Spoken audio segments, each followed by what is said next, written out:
My daughter told me I should eat in the kitchen with the leftovers while her dinner guests enjoyed the fresh meal in the dining room, never realizing she was dismissing the woman who controlled the charitable donation networks for 11 northeastern states, whose unassuming appearance as a retired grandmother in Burlington, Vermont, concealed 42 years of nonprofit management authority that could instantly designate their $85,000 custom kitchen as a charitable asset, coordinate the removal of every appliance through legitimate donation channels, and whose outdated elderly mother persona they dismissed during their elegant dinner party, would soon transform into the regional director of charitable asset distribution, whose nonprofit connections could either continue protecting their comfortable suburban lifestyle or classify their luxury room improvements as community resources, eligible for immediate redistribution to families in need, all because the successful marketing executive, who assumed his retired mother represented an embarrassing burden during his wife's sophisticated entertaining career, never bothered to ask why local food banks treated her like visiting royalty, why charitable organizations throughout New England mysteriously received perfect appliance donations and seamless coordination, and why the most exclusive neighborhoods in Burlington somehow always had their luxury kitchen renovations quietly appraised for charitable value, while other areas struggled with donation logistics and community resource allocation that could take months to organize. Before we dive into this incredible story of family dismissal meeting, charitable justice, and the nonprofit empire my ungrateful daughter never knew existed, make sure to hit that like button. Drop a comment telling me about your worst experience with family members who treated you like a burden while enjoying homes that your expertise helped them maintain. And subscribe so you never miss stories like this one about what happens when adult children assume elderly parents are outdated inconveniences, only to discover just how catastrophically wrong they can be when family disrespect meets charitable authority that could transform their luxurious ultra possessions into community resources forever, or protect their comfortable lifestyle based on how they chose to treat the woman whose nonprofit innovations would make regional news, and whose response would become a cautionary tale about respecting elderly relatives, whose true influence over community resource distribution isn't always visible until your kitchen disappears overnight and your neighbors start asking very uncomfortable questions. My name is Eleanor Hartwell. I'm 74 years old, and this story begins on April 22, 2020. My daughter Sarah's family for their monthly dinner party at their beautiful Shelburne home, a routine family gathering that would reveal my only child's true character and teach her the most expensive lesson about dismissing elderly mothers whose quiet career in nonprofit management had been quietly ensuring that charitable organizations throughout Vermont maintained perfect donation coordination, seamless resource distribution, the kind of community support that determined whether struggling families received immediate assistance or languished on waiting lists for months with mysterious administrative delays that confused even the most experienced social worker. To understand how my daughter Sarah Hartwell Morrison, a 48-year-old senior marketing director at Burton Snowboards earning a renewally plus substantial performance bonuses and stock options, ended up watching her dream kitchen vanish through legitimate charitable donation within 72 hours of telling her elderly mother to eat leftovers in the kitchen, you need to know who I was before my carefully maintained image. A simple retiree helping with grandchildren concealed the nonprofit infrastructure expertise and charitable authority that had elevated me from entry-level volunteer coordinator in 1981 to executive director of the New England Community Resource Network, a position that required federal coordination and system access that determined charitable donation eligibility for over 1.8 million households throughout Vermont, New Hampshire, Maine, Massachusetts, Connecticut, Rhode Island, New York, Pennsylvania, New Jersey, Delaware, and Maryland. For 42 extraordinary years I was Eleanor Hartwell, dedicated nonprofit professional at Vermont Community Services, starting as a volunteer coordinator when computerized charitable resource management was revolutionary new technology and advancing through every level of administrative responsibility until my retirement in 2023 as executive director of regional resource coordination, a position that required advanced federal certification, nonprofit compliance protocols, and system access that most people never understand or appreciate. My career had encompassed every aspect of charitable resource management, from basic donation coordination to complex multi-state distribution networks, that determined whether families received emergency assistance, whether community organizations maintained effective programming, and whether charitable resources reached the households that could benefit most from strategic redistribution and coordinated community support. The scope of my administrative responsibilities encompassed managing charitable resource coordination across 11 northeastern states, collaborating with federal assistance programs that needed accurate regional data for policy development, implementing distribution protocols that balanced donor privacy with recipient needs, designing automated systems that synchronize donation records between local food bank, federal assistance agencies and community organizations, troubleshooting distribution errors that could affect everything from individual family assistance to regional poverty reduction initiatives that influenced federal social policy and billions of dollars in charitable funding decisions throughout the northeastern United States. During my 4 decades of distinguished nonprofit service,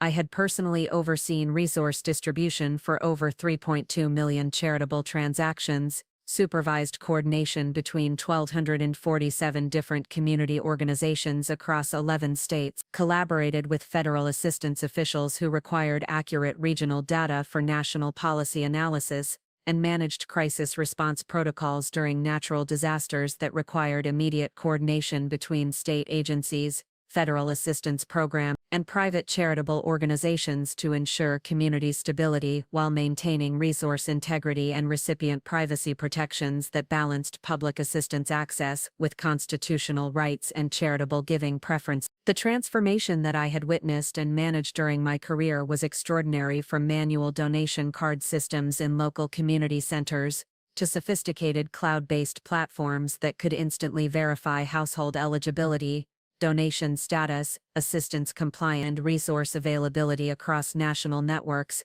that connected individual family needs to global charitable giving patterns. I had been personally responsible for training over 280 nonprofit professionals in resource management protocols, federal compliance procedures, and coordination techniques that required both advanced administrative expertise and deep understanding of social services law, federal assistance regulations, and constitutional privacy protection. My position as executive director meant that I possessed what was essentially master-level access to the New England Regional Charitable Resource Network, the ability to classify donation eligibility, coordinate multi-organization distribution, implement emergency assistance protocols, evaluate resource allocation that could instantly transform someone's charitable giving status, from basic donor recognition to comprehensive community resource redistribution requiring extensive administrative review and federal compliance verification to complete through proper channels documentation processes. But perhaps the most significant aspect of my nonprofit career was my role in developing and implementing the automated coordination protocols that determined how charitable resources flowed between community organizations, federal assistance program, donation classification systems, and recipient verification networks. I had personally written distribution specifications that guided resource management for millions of northeastern households, established coordination procedures between state agencies and federal assistance authorities, and created evaluation protocols that ensured consistent, appropriate resource allocation across organizations that served both individual family needs and community development requirements. The charitable infrastructure that I had helped design and implement served as the model for national nonprofit coordination, with assistance authorities in other regions consulting our protocols for guidance on resource management, organization coordination, and compliance implementation that balanced donor preferences with recipient privacy protections. My expertise had been featured in federal social services publications and consulted by charitable organizations throughout North America who wanted to implement similar coordination systems, automated protocols that served both individual assistance needs and community development monitoring requirements.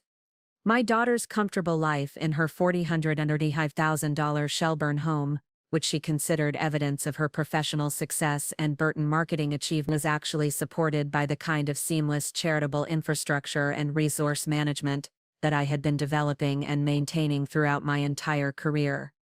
The perfect community services that ensured their neighborhood maintained excellent schools, the smooth emergency assistance that had helped them during their brief financial difficulties 3 years ago, the comprehensive childcare support that enabled Sarah's demanding travel schedule, and the community resources that provided enrichment activities for their children, all depended on the kind of sophisticated nonprofit coordination and charitable resource management that required exactly the expertise I had been developing for over 4 decades. The Vermont Community Services Organization, where I had spent my entire career, wasn't just any nonprofit. It was the exclusive coordinator for the Federal Community Development Administration's New England Regional Resource Management System, handling charitable coordination for over 137 community organizations, 47 major metropolitan assistance networks, and coordinating with 89 different county social services offices across 11 states.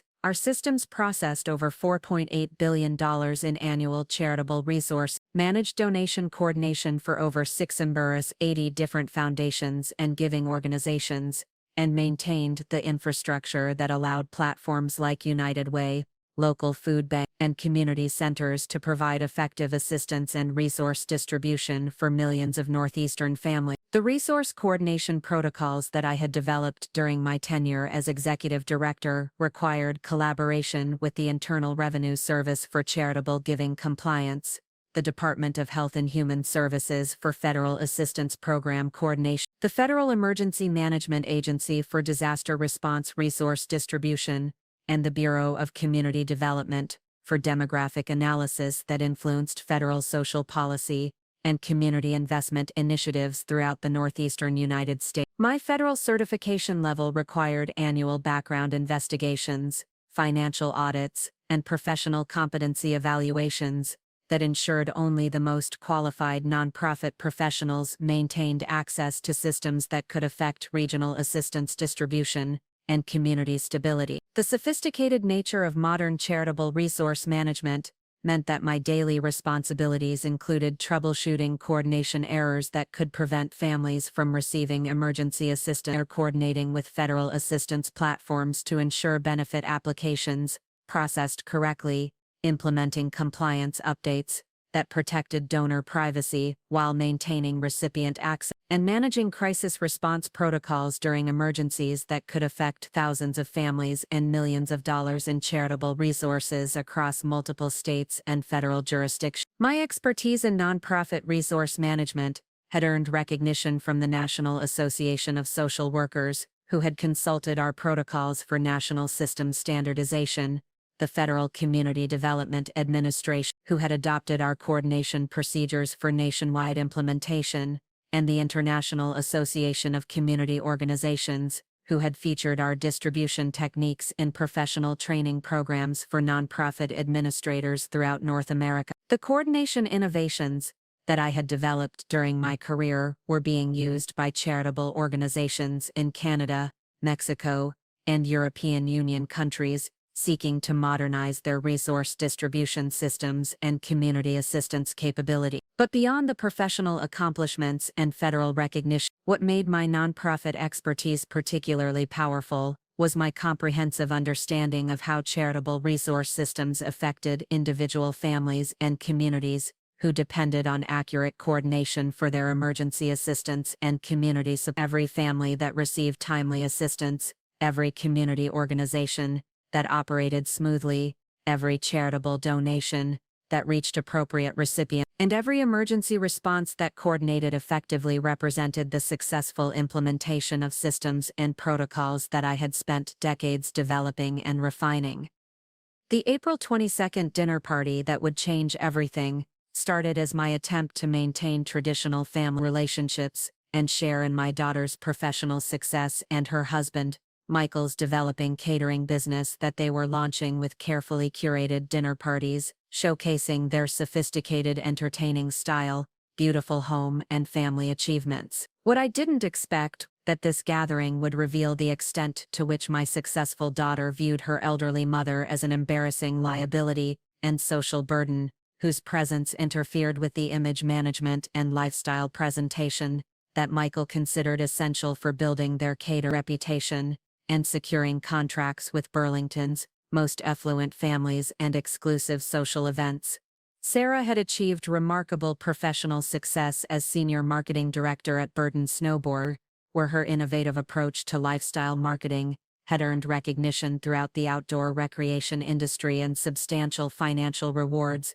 that enabled their comfortable lifestyle and exclusive Shelburne neighborhood residents. Her work developing digital marketing campaigns connected Burton products with Vermont lifestyle activities, had generated millions in additional revenue, and established her reputation as a creative marketing executive who understood how modern consumers expected authentic outdoor experiences integrated with premium brand positioning. The position at Burton, that had provided Sarah with her substantial income and professional recognition, required developing marketing strategies that integrated snowboarding culture with Vermont lifestyle presentation, creating digital campaigns that coordinated with outdoor recreation, influencers, and managing brand development teams that produced marketing content used by outdoor enthusiasts worldwide. Her annual performance bonuses often exceeded $35,000, and her stock options had appreciated significantly as Burton's marketing initiatives attracted new customers and generated additional revenue streams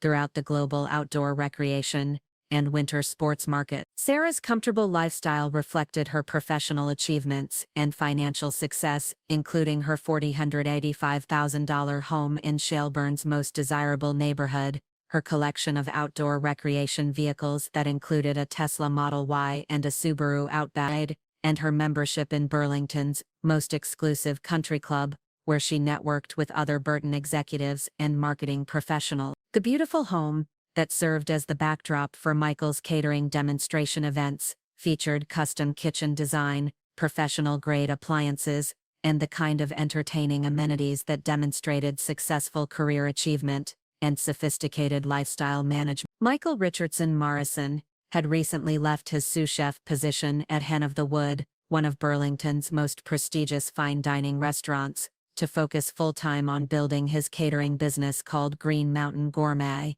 where he showcased sophisticated Vermont cuisine, exclusive entertaining services designed to attract wealthy Burlington families and corporate clients seeking high-end catering for social events and business entertainment that required professional presentation and culinary excellence, rather than basic meal preparation and simple party coordination. Michael's culinary background was impressive by any standard. He had trained at the Culinary Institute of America, worked at several Michelin-starred restaurants in New York City during his 20s, and spent 3 years as sous chef at Hen of the Wood, under Chef Eric Warnstein. Learning the sophisticated farm-to-table techniques that had made Vermont cuisine nationally recognized, his decision to launch an independent catering business represented years of planning and professional development that positioned him to capitalize on Burlington's growing reputation, culinary destination, and the increasing demand among affluent Vermont residents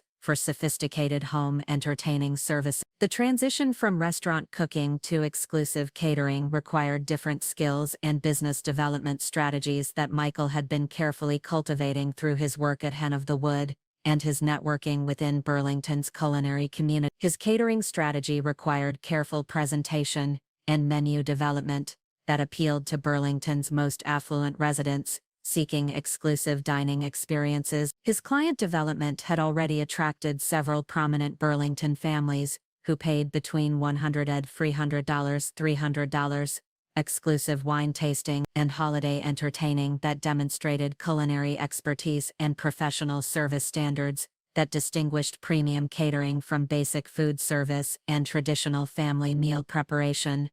The Green Mountain Gourmet business model focused on creating sophisticated dining experiences that showcased Vermont's exceptional local ingredients through classical French techniques and modern American presentation styles that Michael had mastered during his years of professional training and restaurant experience. His signature approach involved developing custom menus for each client that reflected both seasonal availability and personal preferences, while maintaining the artistic presentation and flavor complexity that distinguished professional catering from home cooking or basic event food service. Michael's client cultivation strategy included hosting monthly demonstration dinners at their Shelburne home, where potential clients could experience his culinary skills in an intimate setting while evaluating his service style and menu creativity. These dinner parties served multiple purposes. They provided marketing opportunities for his catering business, allowed him to test new menu concepts and presentation techniques, and enabled Sarah to support his business development through her marketing expertise and professional networking connections within Burlington's business community. The catering business development that Michael was pursuing required maintaining consistent quality presentation and sophisticated menu offerings that attracted high-end clients and exclusive event opportunities worth potentially six figures annually. The beautiful kitchen that served as his primary workspace and demonstration venue had been renovated specifically to support his catering operations, featuring professional-grade appliances, including a Viking range, sub-zero refrigeration, and custom prep areas that enabled him to execute restaurant-quality meals for groups up to 20 people. The kitchen renovation had cost $85,000 and included specialized equipment that most home kitchens lacked: a commercial-grade convection oven for consistent baking results, specialized refrigeration drawers for ingredient storage, a professional mixer for pastry preparation,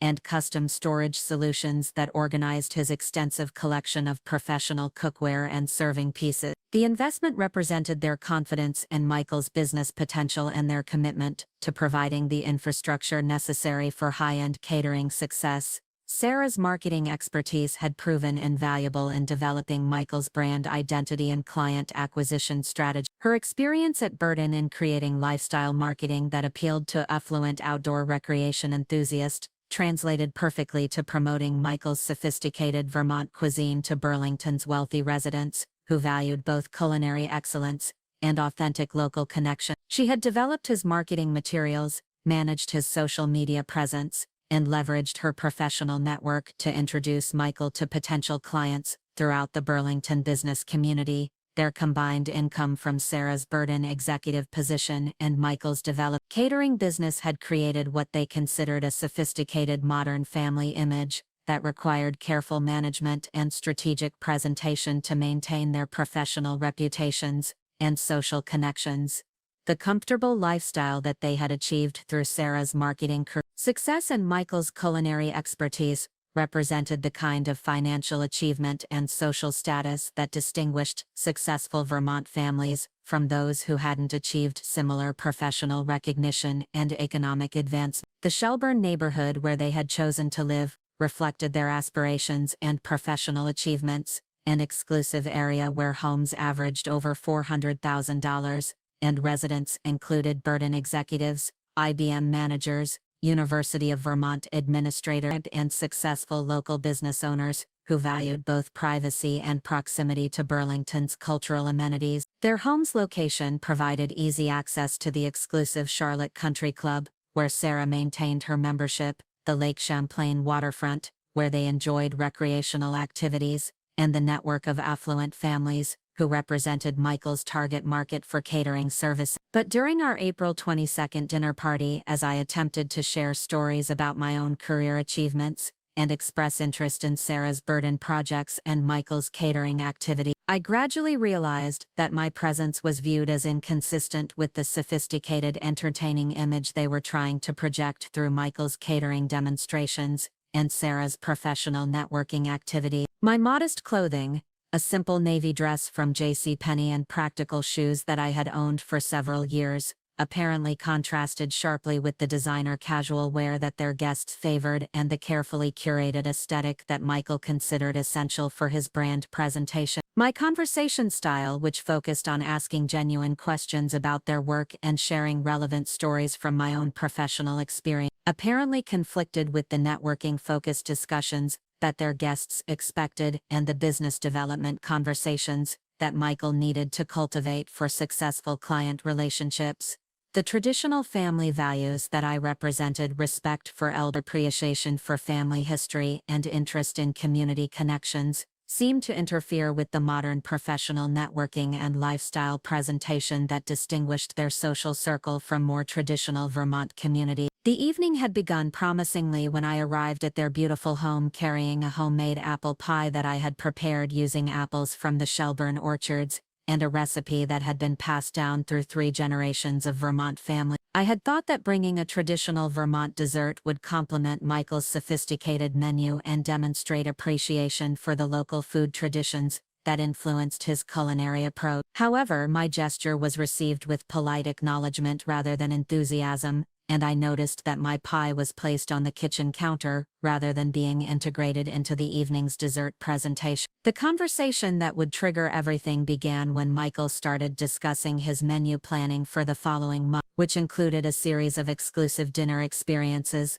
that would showcase his culinary skills and sophisticated service for potential high-end clients seeking premium catering relationships with Vermont's most talented culinary professionals and exclusive entertaining specialists. We're really focused on creating dining experiences that demonstrate our authentic Vermont sophistication and professional culinary standards, Michael explained while reviewing his client development materials and catering portfolio displayed on his iPad Pro. The clients we're targeting for exclusive contracts expect a certain level of service consistency and presentation management that maintains our premium positioning and appeals to Burlington's most discerning social demographic. Families like the Weatherbys, the Chambers, and the Aldrich Stones are looking for caterers who can demonstrate genuine culinary excellence and sophisticated entertaining that reflects their social status and community position. The Weatherby family that Michael mentioned were prominent Burlington residents who owned several successful businesses and regularly hosted charity fundraisers that required sophisticated catering for guest lists that included Vermont politicians, business leaders, and cultural figures. The Chambers family had made their fortune in sustainable technology and were known for hosting exclusive dinner parties that featured environmentally conscious cuisine and organic wine selection. The Aldrich Stone family represented old Vermont money. Their wealth came from lumber and maple syrup businesses that had operated for over a century, and their entertaining reflected both traditional Vermont values and contemporary sophistication. Michael's catering strategy involved carefully planned menu development that showcased different aspects of Vermont cuisine, seasonal entertaining concepts that demonstrated his creativity and professional training, and strategic client cultivation that appeared natural while promoting his services to Burlington's wealthiest families and most exclusive social circle. The potential revenue from successful client relationships could generate between $25,000 to $60,000 per month, depending on event frequency and the exclusivity of clients willing to pay premium rates for sophisticated catering and professional entertaining services. Sarah supported Michael's catering strategy with obvious pride in their shared professional achievements and excitement about the potential business opportunities that successful culinary entrepreneurship could generate. Michael's really building something special with his catering business, and we want to make sure everything we present publicly reflects the quality and sophistication that our professional reputations and lifestyle positioning deserve, she said while discussing their upcoming client cultivation plans and business development strategy. Our home, our entertaining style, our family presentation, everything needs to maintain the high-end image that attracts the kind of clients who can afford premium catering and establish Michael as Burlington's premier culinary professional. The business planning that Sarah and Michael had developed for his catering career included professional equipment investment, client relationship management, marketing strategy coordination, and financial planning for the substantial income that successful high-end caterers could generate through exclusive client relationships and premium entertaining contracts. They had invested over $15,000 in professional kitchen equipment, catering supplies, and marketing materials that supported Michael's business development and service delivery capabilities beyond the major kitchen renovation that had created his primary workspace. But as their dinner party continued and I listened to the conversations between Michael and their guests, successful Burlington professionals who discussed vacation homes in Stowe, private school options for their children, and investment opportunities in Vermont's growing tech sector, realized that my presence at their elegant gathering and potential interaction with their prospective clients represented what they considered a complication for their sophisticated business image and professional networking objectives. My simple appearance, modest lifestyle, and focus on traditional family values apparently conflicted with the upscale entertaining presentation that Michael needed to maintain for successful catering business development and exclusive client relationship building. The guests that evening, included Dr. Patricia Chambers, a successful Burlington pediatrician whose family had been mentioned as potential high-value clients for Michael's catering services. Dr. Chambers and her husband Robert, who owned a successful sustainable energy consulting firm, represented exactly the kind of affluent, environmentally conscious clients that Michael hoped to attract through his Vermont-focused cuisine and sophisticated presentation. Their conversations centered on their recent kitchen renovation that had cost over $120,000, and their plans for hosting a charity fundraiser that would require sophisticated catering for over 60 guests. Also present were James and Margaret Weatherby, whose family had built their wealth through a combination of real estate development and tech investments throughout Vermont and New Hampshire. James served on the boards of several Burlington nonprofit organizations and had expressed interest in Michael's catering services for upcoming board meetings and fundraising events that required sophisticated food presentation and professional service standards. Margaret worked as a marketing consultant for several Vermont luxury brands and understood the importance of image consistency and professional presentation in building successful business relationships. The third couple, Sarah Aldrich Stone and her husband Thomas, represented old Vermont money combined with modern professional success. Aldrich Stone worked as a radiologist at the University of Vermont Medical Center, while Thomas managed the family's maple syrup and lumber operations that had been profitable for over a century. Their entertaining style reflected both traditional Vermont values and contemporary sophistication, making them ideal clients for Michael's approach to Vermont cuisine that honored local traditions while meeting modern standards for culinary excellence and presentation. The conversation that flowed throughout the dinner party focused on topics that reflected their shared affluence and professional achievements. Recent vacations to Europe and the Caribbean, private school admission processes for their children, investment strategies for the current economic climate, and charitable giving approaches that maximized both community impact and tax advantages. The sophisticated nature of their discussions and their obvious comfort with luxury lifestyle choices demonstrated why Sarah and Michael considered them valuable networking contacts and potential high-value clients for the catering business. Michael's presentation throughout the evening was carefully orchestrated to demonstrate his culinary skills while building personal relationships that could lead to catering contracts and referrals within Burlington's affluent community. His menu that evening featured locally sourced ingredients, prepared with classical French techniques, roasted Vermont lamb with herbs from his garden, locally foraged mushroom risotto, and a dessert featuring maple syrup from a family farm in Shelburne that he had visited personally to establish sourcing relationships that added authenticity to his Vermont cuisine presentation. The wine selection that accompanied dinner included bottles from local Vermont vineyards as well as carefully chosen French wines that complemented both the food and the sophisticated tastes of their guests. Michael's knowledge of wine pairing and his ability to discuss the selections knowledgeably added to his professional credibility and demonstrated the level of expertise that distinguished premium catering from basic food service and traditional family meal preparation. The service style that Michael employed throughout the evening reflected professional catering standards, rather than casual family entertaining courses, were presented with precise timing. Plates were cleared efficiently between courses, and wine service followed proper protocols that demonstrated his restaurant training and professional expertise. The attention to detail that he maintained throughout the evening created the kind of sophisticated dining experience that his target clients expected and would be willing to pay premium prices to recreate at their own social event. But as the evening progressed and the conversation continued to focus on business networking and lifestyle presentation, I became increasingly aware that my presence was viewed as inconsistent with the image that Sarah and Michael were trying to project. My attempts to contribute to conversations about Vermont history or local community connections were met with polite acknowledgement rather than genuine interest, and I noticed that the discussions tended to shift to different topics when I tried to participate meaningfully. The moment that would change everything came when I offered to help serve dinner and suggested that I could share stories about Vermont's agricultural heritage and local food traditions that might interest their guests and add authenticity to Michael's Vermont cuisine presentation. I've lived in this area for over 50 years, and I know a lot about traditional Vermont cooking and the farm families who supply the ingredients that make local cuisine so special. Thinking that my knowledge of regional food culture and community connections might enhance Michael's authenticity and client relationship development.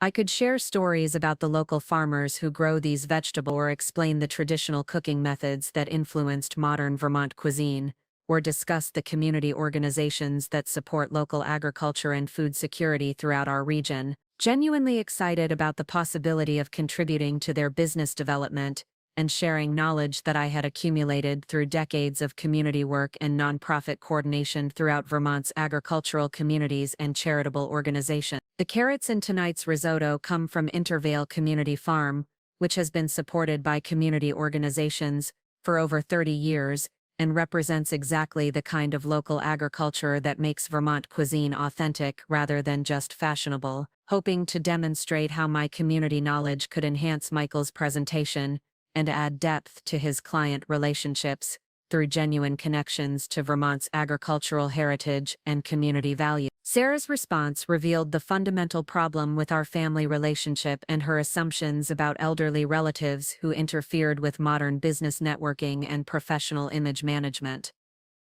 Mom, honestly, I think it would be better if you did in the kitchen with the leftovers, she said with obvious discomfort but clear determination to maintain the sophisticated image that Michael's catering business required. Your stories about traditional Vermont and community work don't really fit with the upscale presentation we're building, and we need to maintain a consistent image that appeals to the demographics we're targeting for premium catering contracts and exclusive entertaining opportunities. The phrase "eat leftovers in the kitchen" hung in the air like a revelation of her true feelings about family relationships and elderly respect that distinguished traditional values from modern business priorities and professional networking advancement. Sarah wasn't just asking me to avoid their dinner party, she was expressing her belief that her elderly mother represented an embarrassing burden whose presence interfered with their carefully cultivated, sophisticated image and business development opportunity. Michael's immediate agreement with Sarah's assessment revealed their coordinated approach to family management and their shared commitment to prioritizing business development over traditional family relationships and elderly respect. We really appreciate your interest in helping Ellen, but tonight is focused on building professional relationships and demonstrating our catering capabilities to potential clients who expect a specific level of sophistication and presentation consistency. He explained with the diplomatic language that professional chefs use when managing difficult situations without creating conflict that could affect business relationships. The clients we're hoping to attract for our catering business are looking for experiences that reflect their own lifestyle expectations and social positioning. Michael continued while gesturing toward their guests, who were engaged in animated discussions about their recent European vacation experiences and upcoming charity fundraising events. Having family members involved in tonight's presentation could create confusion about our professional focus and business development objectives rather than enhancing the client relationships we're trying to build.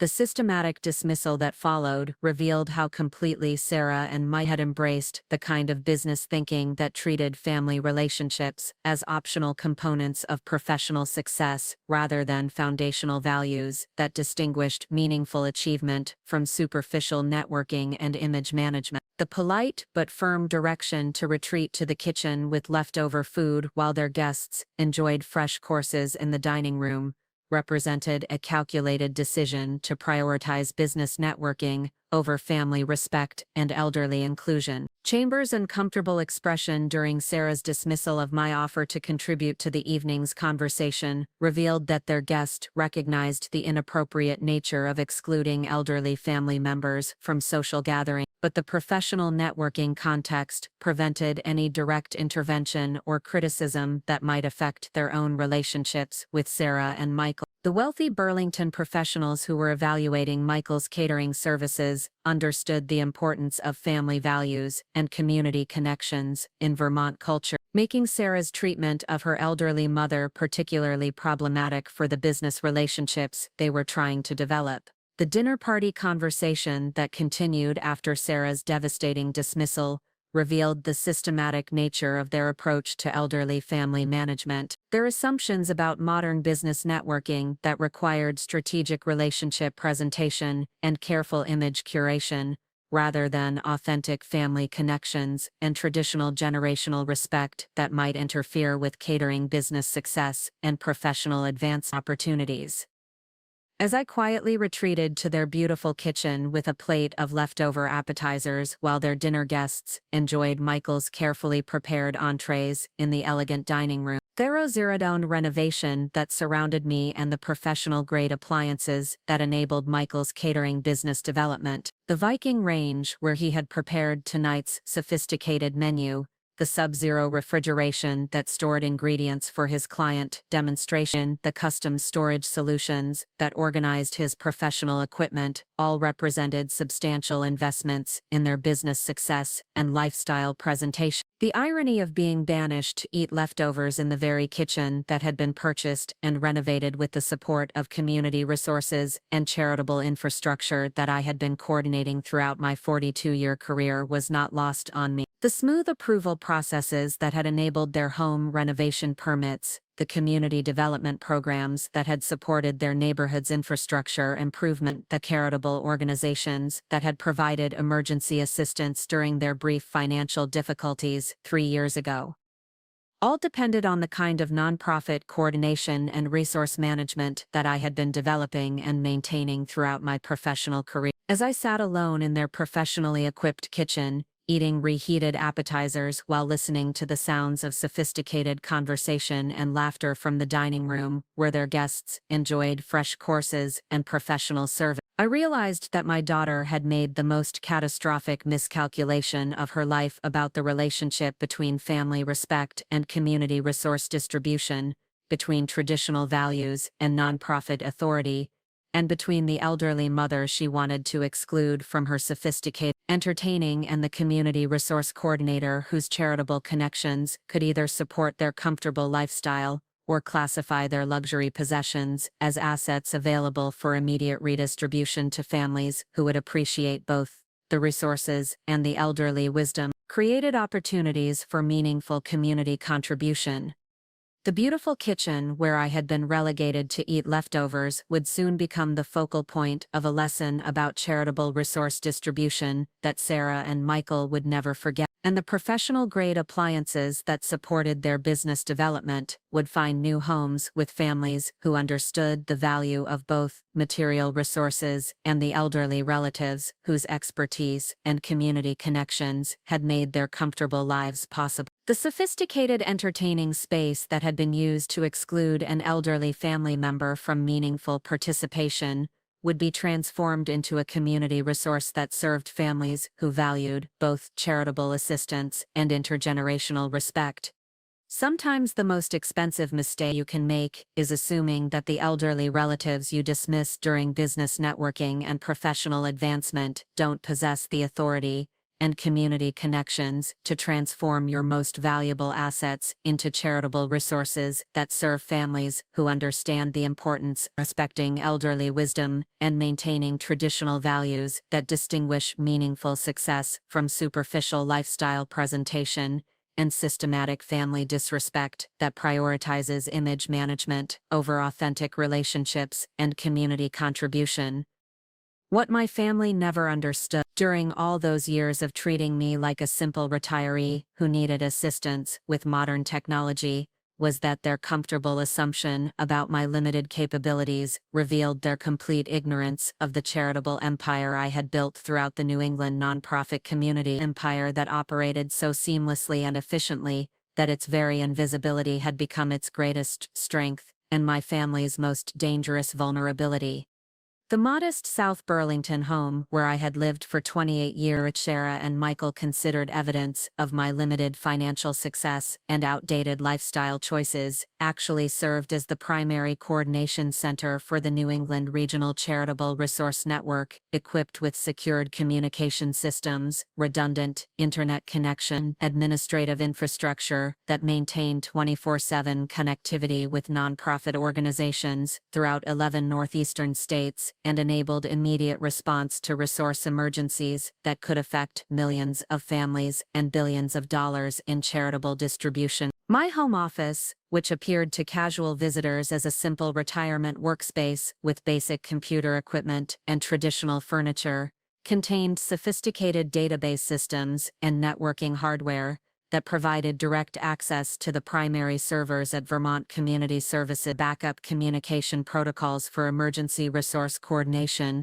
and secure connections to federal assistance databases that required the highest levels of security clearance and professional authentication to access and maintain throughout the charitable resource management community. The technology setup that I had installed throughout my home represented over $240,000 in specialized equipment and software licensing that enabled me to coordinate charitable distribution activities, respond to resource emergency, and maintain the nonprofit infrastructure that supported millions of families throughout the northeastern United States. The multiple high-resolution monitors that lined my office walls displayed real-time status information from charitable databases across 11 states. Automated alert systems that notified me of distribution errors or compliance issues requiring immediate attention, and coordination interfaces that allowed me to communicate with nonprofit professionals, federal assistance officials, and resource administrators throughout the New England region. But beyond the physical infrastructure that supported my charitable coordination responsibility, what made my home-based operations particularly powerful was the comprehensive network of professional relationships and federal coordination protocols that I had developed throughout my 42-year career in nonprofit administration and community resource management. The daily phone calls that my family occasionally overheard weren't social conversations with retired colleagues, they were strategic consultations with federal assistance administrators, crisis coordination with state resource officials, and technical support for charitable organizations that processed millions of dollars in daily resource distribution throughout the northeastern United States. The Hartwell Institute for Community Resource Excellence, which I had established during the final years of my career at Vermont Community Services, had become the most respected nonprofit management consultation program in the northeastern United States, providing advanced training for charitable resource coordinators, federal assistance officials, and community development professionals who needed expertise in multi-state distribution, integration, compliance protocol implementation, and crisis response coordination that maintained community stability during resource shortages and distribution. Our institute accepted only 12 participants annually through an application process more competitive than federal administrative positions, requiring extensive experience in charitable resource management, federal assistance coordination, or nonprofit administration before candidates qualified for consideration. The Rosen reflected both the specialized nature of our training and the career advancement opportunities that graduation provided for nonprofit professionals seeking leadership positions in federal assistance agencies, state resource administration, or private charitable organizations. The waiting list for admission to the Hartwell Institute extended over 5 years, with applications from senior administrative professionals at major charitable organizations, federal assistance officials seeking advanced resource management training, and state administrators responsible for poverty reduction coordination and community development oversight throughout multiple northeastern states. We regularly declined applications from Fortune 500 corporate executives who lacked the specialized knowledge of charitable systems and federal assistance regulations that distinguished our program from general nonprofit training and basic community development education. What made our program unique wasn't just the administrative training quality, it was the federal coordination, experience, and professional networking opportunities that came with graduation from the most respected nonprofit education program in Northeastern Community Resource Administration. Hartwell Institute graduates received automatic consideration for federal assistance positions that never advertised openings, gained access to our network of charitable professionals and federal resource officials, and could leverage our consultation services to build careers in community development that would be impossible to achieve through traditional nonprofit education and standard charitable industry advancement. The advanced curriculum that we provided included hands-on training in federal distribution, integration protocols, emergency response coordination during resource crises, multi-state poverty reduction coordination, community development database management, and compliance implementation that protected donor privacy while maintaining recipient access and federal assistance monitoring capability. Our graduates managed charitable databases for federal assistance agencies, coordinated nonprofit operations for major metropolitan areas, and supervised distribution operations for community organizations that handled billions of dollars in annual charitable resource. But perhaps the most significant aspect of the Hartwell Institute was our role in developing and implementing the next generation of charitable resource protocols that would determine how community assistance was managed, secured, and coordinated between private nonprofit organizations and federal assistance databases. The graduates from our program were leading administrative innovation at organizations like United Way, Salvation Army, and Catholic Charity, implementing compliance protocols for federal assistance agencies and coordinating distribution management for state poverty reduction systems throughout the northeastern United States. The professional relationships that had developed through our institute included direct connections with senior executives at every major charitable organization, federal assistance officials responsible for national distribution coordination, and administrative professionals who managed resource systems for state governments, county assistance offices, and municipal community development departments throughout New England and the broader northeastern states. These relationships represented decades of professional collaboration and mutual respect that created opportunities for strategic coordination and immediate response capabilities that most nonprofit professionals could never access or afford. My daily routine, which my family observed during their infrequent visits and considered evidence of simple retirement activities and limited social engagement, actually included coordinating charitable distribution operations that affected over 5, supervising emergency response protocols for distribution failures that could disrupt community assistance throughout multiple states, and providing administrative consultation for federal assistance officials who relied on accurate Northeastern regional data for national policy analysis and resource allocation development. The morning schedule that began each day at 4:15 a.m. included reviewing overnight system alerts from charitable databases across 11 northeastern states, analyzing automated error reports that identified potential compliance issues or distribution integrity problems requiring immediate attention, coordinating with federal assistance databases that synchronized with our regional systems during off-peak hours, and implementing system updates that maintained compliance protocols and improved database performance for millions of resource records and charitable transactions. The afternoon coordination activities included supervising distribution,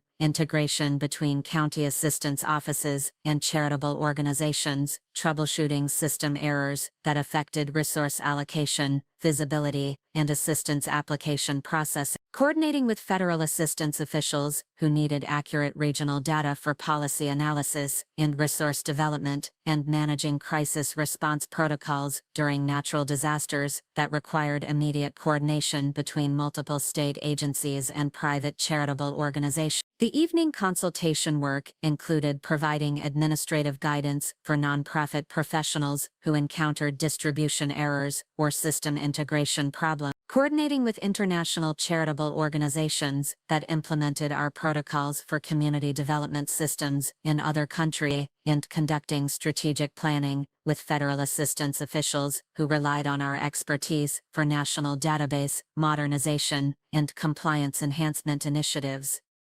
But beyond the administrative coordination responsibilities that occupied most of my daily schedule, what made my nonprofit expertise particularly valuable was my comprehensive understanding of how charitable resource systems affected individual families and communities throughout the northeastern United States. Every family that received timely assistance, every community organization that operated efficiently, every charitable donation that reached appropriate recipients, and every emergency response that coordinated effectively represented the successful implementation of systems and protocols that I had spent decades developing, refining, and maintaining. The Vermont Community Services Organization, where I had spent my entire career, wasn't just a regional nonprofit contractor, it was the exclusive provider of coordination services for the Federal Community Development Administration's New England Regional Integration Network, donating charitable resources for over 3,200 municipal jurisdictions, 89 major metropolitan assistance areas, and managing distribution, integration, with 55 in different county assistance offices across 11 northeastern states. Our systems processed over $6.2 trillion in annual charitable transactions, coordinated resource distribution for over 1,040 different foundations and giving organizations, and maintained the infrastructure that enabled platforms like United Way, local food bank, and community centers to provide effective assistance and resource distribution for millions of northeastern families. The scope of our distribution management operations required coordination with the Internal Revenue Service for charitable giving compliance and audit support, the Department of Health and Human Services for Federal Assistance Program integration, the Federal Emergency Management Agency for disaster response, resource coordination, the Department of Housing and Urban Development for community development integration, and the Department of Homeland Security for resource allocation, verification, and security monitoring that supported both individual privacy protection and national security requirements.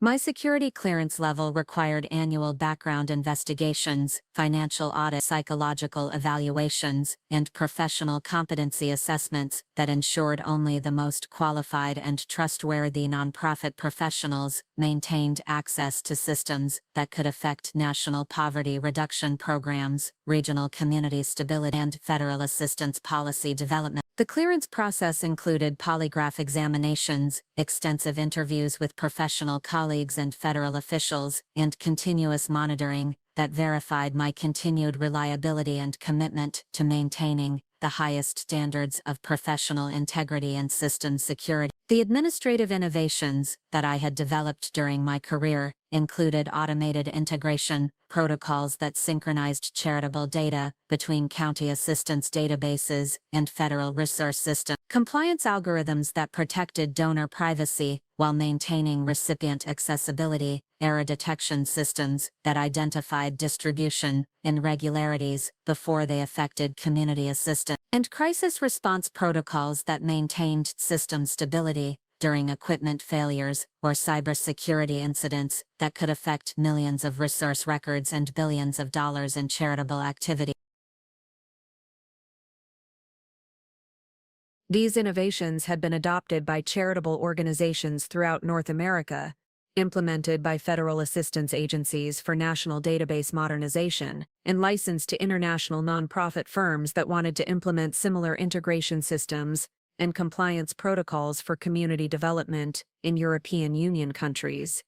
Canada, Mexico, and Pacific Rim nations, seeking to modernize their charitable resource systems and improve distribution coordination between government agencies and private nonprofit organizations. The consulting contracts that I had negotiated with federal assistance agencies included ongoing administrative support for database modernization projects, emergency response coordination during system failures that affected multiple states, compliance assessment, and enhancement for federal charitable databases, and strategic planning for next-generation nonprofit technology that would improve system integration and reduce distribution management costs, while maintaining accuracy and security standards that protected both individual recipient privacy and federal assistance monitoring capability. But perhaps the most significant aspect of my charitable resource authority was my role in determining which assets received priority processing and optimal distribution visibility throughout the New England Regional Charitable Network. The integration protocols that I had designed included automated quality assessment algorithms that evaluated charitable assets for appropriateness and completeness, determined distribution positioning based on community need and verification status, and implemented enhanced allocation protocols for resources that met the highest standards for charitable impact and recipient benefit. This meant that assets associated with my family members had always received the most favorable charitable treatment possible, priority processing for donation coordination, enhanced distribution visibility that attracted maximum community benefit, expedited assistance application coordination that reduced approval timeframes, and automated compliance verification that prevented administrative problems from affecting their community support or charitable status. The seamless nonprofit experiences that Sarah and Michael had always enjoyed weren't natural consequences of living in affluent neighborhoods or working with premium community organizations. They were the direct result of charitable preferences and administrative advantages that I had been providing through my coordination authority and system. Sarah's comfortable life in her $485,000 Shelburne home had benefited from perfect community services coordination, seamless emergency assistance processing, and enhanced resource allocation that attracted maximum community support because I had personally implemented distribution protocols that ensured optimal charitable visibility and resource accuracy. The smooth assistance approval processes that had helped them during their brief financial difficulties 3 years ago had benefited from expedited verification and automated compliance checking that reduced approval timeframes and prevented common administrative delays that affected most assistance applications. The comprehensive community services that enabled their comfortable lifestyle reflected distribution coordination that I had maintained between county assistance systems and state resource databases, preventing the service gaps and administrative complications that could have significantly affected their access to community programs and charitable support. The excellent schools that their children attended, the community programs that provided enrichment activity, and the neighborhood infrastructure that supported their property values all depended on charitable coordination and resource management that required exactly the kind of administrative expertise and federal coordination that I had been providing throughout my entire career. Michael's catering business development had been enhanced by the perfect community infrastructure and resource coordination that I had maintained throughout Burlington's nonprofit network, ensuring that his business registration processed smoothly. His food service permits received expedited approval, and his professional development was supported by community programs that provided small business assistance and entrepreneurial support. The seamless administrative experiences that had enabled his transition from restaurant employment to independent catering reflected database management and coordination protocols that required exactly the expertise I had been developing for over 4 decades. Sarah's success at Burton Snowboards and her ability to maintain work-life balance despite demanding travel schedules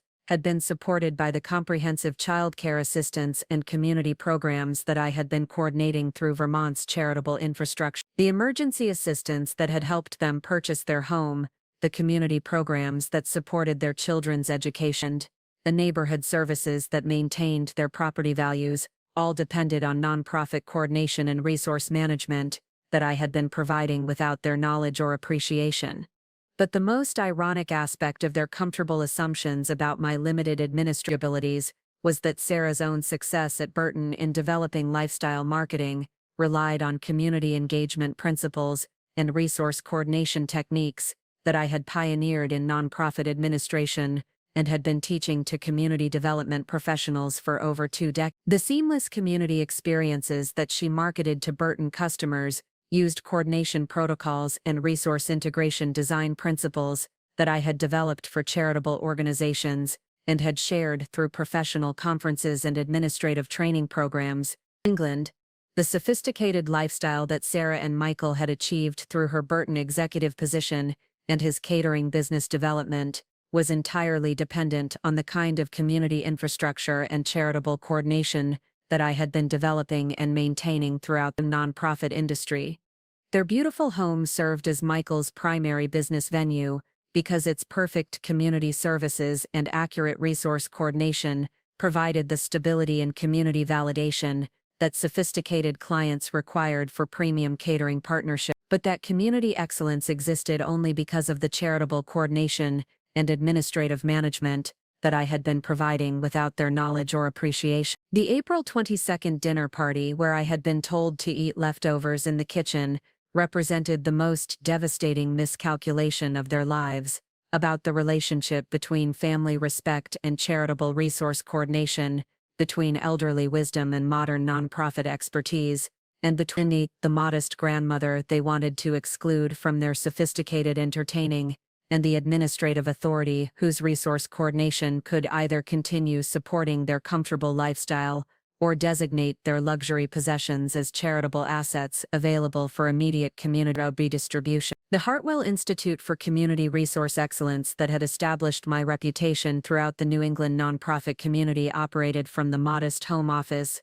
that Sarah and Michael considered evidence of my limited professional achievement and outdated lifestyle choices. The federal consultation contracts that generated over $680,000 annually in administrative service fees were coordinated from the same workspace where I had been developing charitable innovations and training nonprofit professionals for nearly 4 decades. The retirement that my family assumed represented the end of my professional influence actually marked the beginning of my most lucrative and influential period as an independent consultant, whose expertise was sought by federal assistance agencies, international charitable organizations, and nonprofit firms throughout North America, who needed guidance on distribution, integration, compliance implementation, and system coordination that served millions of families and billions of dollars in annual charitable transactions.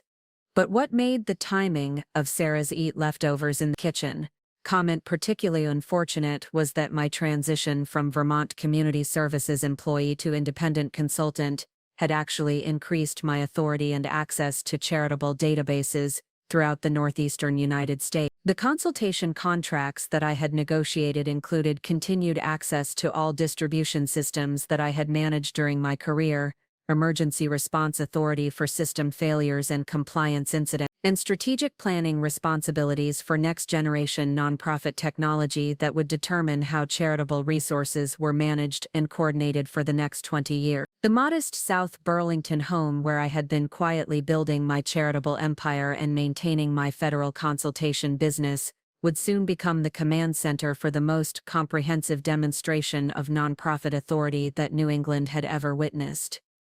The access that Sarah and Michael had never understood or appreciated would become the foundation for consequences that they could never have imagined or prepared for when they decided that their elderly relative should eat leftovers in the kitchen during their carefully curated, sophisticated, entertaining, and business development activities. The family members who had assumed my limited understanding of modern nonprofit management would soon discover that their comfortable community services depended entirely on systems that I had designed, databases that I controlled, and coordination protocols that I could modify or implement based on my professional judgment about which asset owners deserved continued administrative protection and charitable coordination service. The nonprofit infrastructure that had operated invisibly throughout their comfortable lives would become devastatingly visible when their luxury kitchen assets became classified as community resources that served families who valued both charitable assistance and intergenerational respect. Sometimes the most dangerous assumption you can make about elderly relatives is that their modest lifestyle reflects limited capability rather than understanding that true nonprofit expertise and administrative authority operate most effectively when they remain invisible until the moment when visibility becomes necessary to teach ungrateful family members about the critical importance of respecting the elderly wisdom and administrative knowledge that created the foundation for every advantage and opportunity they considered evidence of individual achievement and personal success. Competitive markets that required both professional competence and family loyalty to navigate successfully. The charitable resource authority that had made their comfortable lifestyle possible remained available for family members who demonstrated appropriate respect and appreciation for elder relatives and traditional values that distinguished responsible family relationships from business calculations and strategic optimization that ignored the human connections and generational loyalty that created the foundation for lasting success and meaningful achievement in both professional advancement and family legacy development.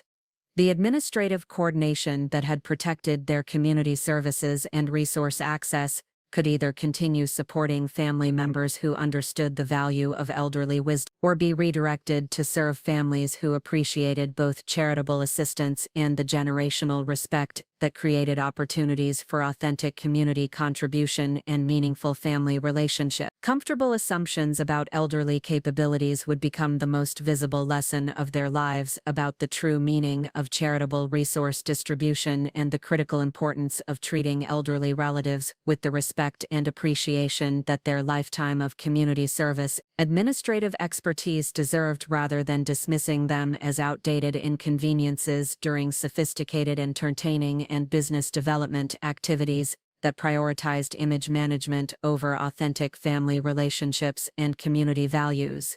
The weeks following our devastating April dinner party revealed the systematic nature of Sarah and Michael's approach to family management and their increasingly sophisticated strategies for maintaining the upscale entertaining image that they believed would generate substantial catering income and establish Michael as Burlington's premier culinary professional. What I discovered through careful observation and strategic monitoring of their social media activity and business development conversations was that their dismissal of my potential contributions to their sophisticated entertaining wasn't just casual disrespect, it was the result of deliberate planning, professional consultation, and calculated decision-making that treated elderly family members like brand management problems, requiring strategic solutions and systematic exclusion from their carefully curated business presentation. The luxury lifestyle consulting firm that Michael had hired to develop his catering strategy, Pinnacle Culinary Solutions, specialized in helping affluent New England chefs build exclusive catering businesses around their sophisticated culinary skills, expensive equipment, investment, upscale client relationships.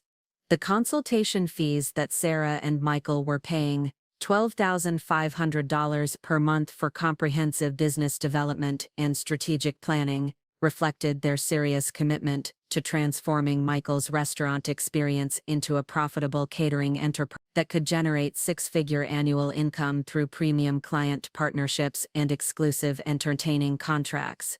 Victoria Sterling, the senior business consultant who was directing Michael's catering strategy, had built her reputation by helping successful restaurant professionals throughout Vermont and New Hampshire transition to independent catering businesses that served wealthy families seeking sophisticated home entertaining and exclusive culinary experiences. Her client roster included several New England caterers who earned between $300,000 and $750,000 annually through luxury client partnerships, exclusive event catering, and high-end private dining opportunities that required sophisticated presentation management and consistent upscale positioning. During my careful investigation of their business development strategy, I discovered that Victoria had provided Sarah and Michael with detailed guidelines about family presentation and demographic consistency that explicitly addressed the challenge of managing elderly relatives whose appearance or lifestyle choices might compromise their upscale catering positioning. The 63-page business strategy document that I eventually obtained through strategic coordination with their home security system included specific recommendations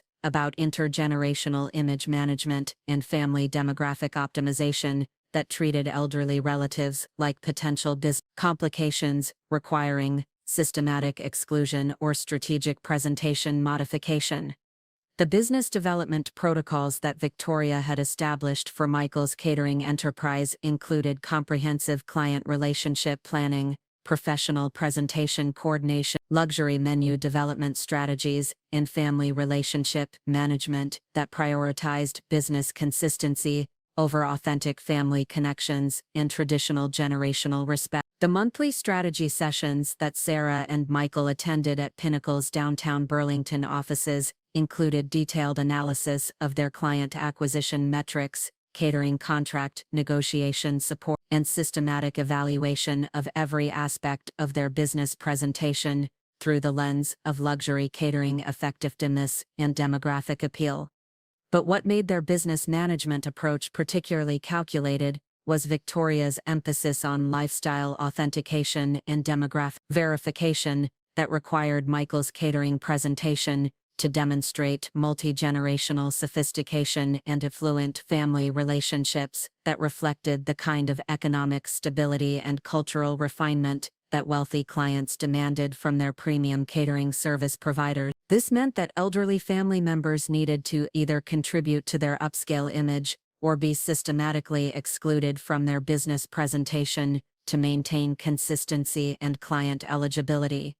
The specific recommendations that Victoria had provided regarding my potential involvement in Michael's catering business revealed the systematic nature of their elderly exclusion strategy and their professional approach to family relationship management that prioritized marketing objectives over traditional family values and generational respect. According to the business strategy documentation that I reviewed, elderly family members who didn't demonstrate lifestyle consistency or demographic alignment with luxury catering positioning could actually damage client relationship opportunities and reduce the fees that wealthy families were willing to pay for sophisticated entertaining services. Multi-generational content requires careful curation to ensure that all family members contribute positively to business perception and upscale positioning, Victoria had written in her strategic assessment of Michael's family presentation options. Elderly relatives who demonstrate modest lifestyle choices or traditional values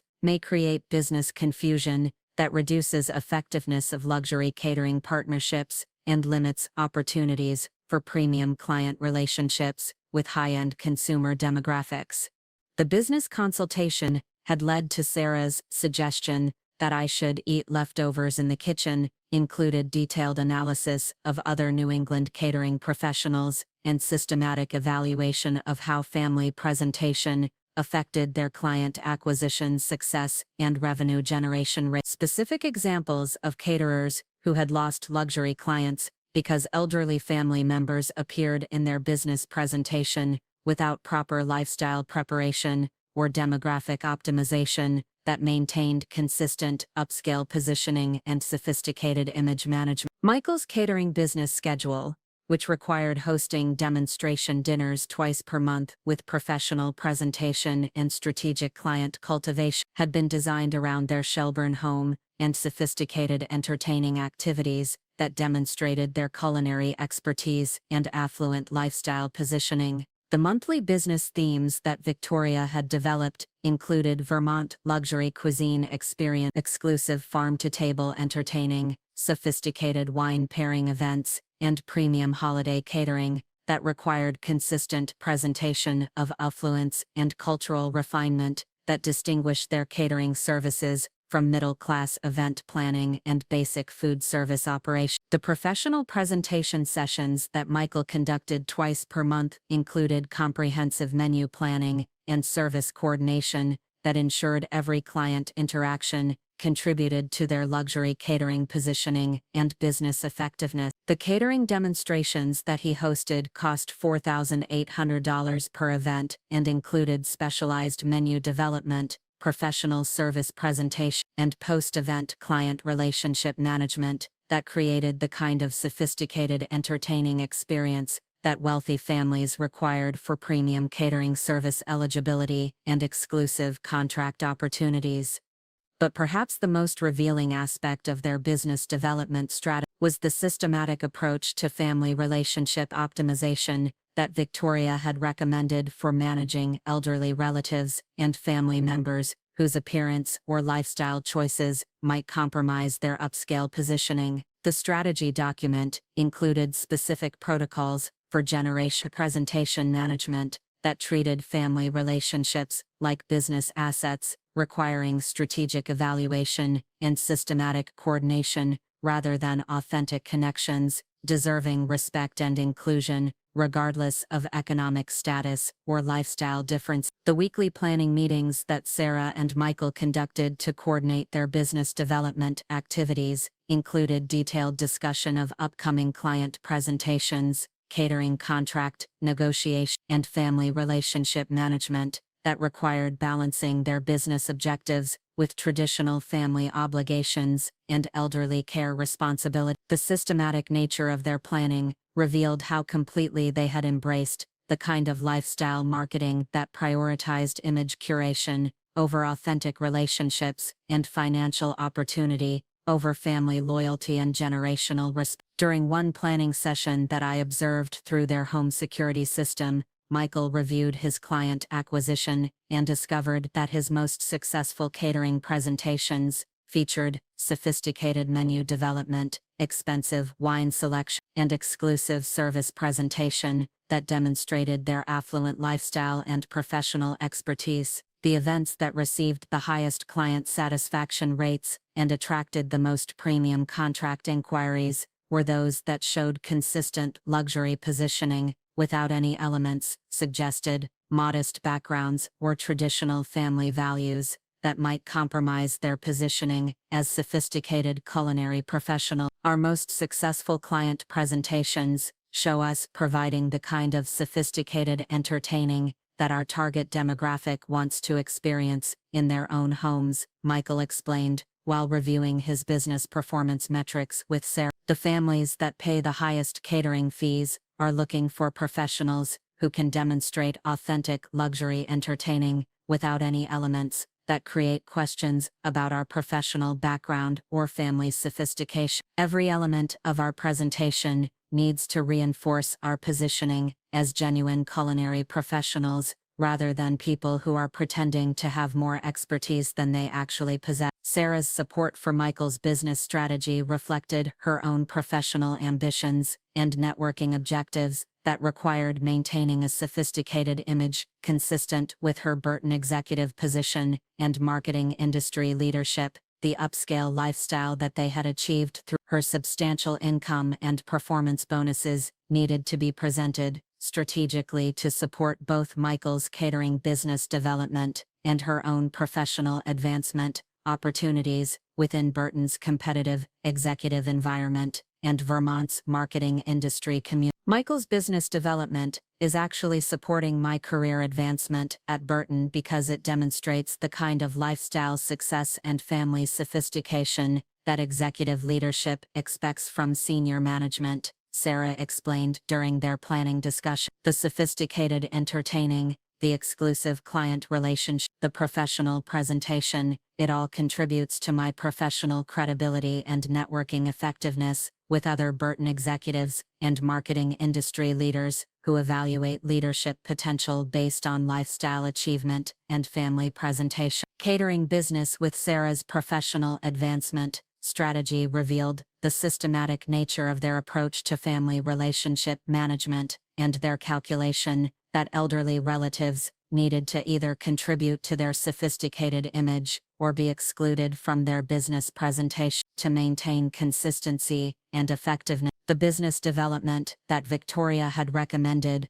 required treating every aspect of their lives as professional assets that needed strategic evaluation and systematic optimization rather than authentic experiences, deserving family sharing, and generational inclusion. But what made their elderly exclusion strategy particularly devastating was their assumption that I wouldn't understand or object to their systematic dismissal of my potential contributions to their catering business presentation. The condescending approach that they had developed for managing our family relationship reflected their belief that elderly relatives should be grateful for any inclusion in family activities, rather than expecting respect for their life experiences and professional achievements that might actually enhance, rather than compromise their upscale business position. The monthly family coordination meetings that Sarah had established to manage my involvement in their catering business included specific protocols for limiting my potential impact on their professional development, while maintaining the appearance of family consideration and elderly care. Systematic approach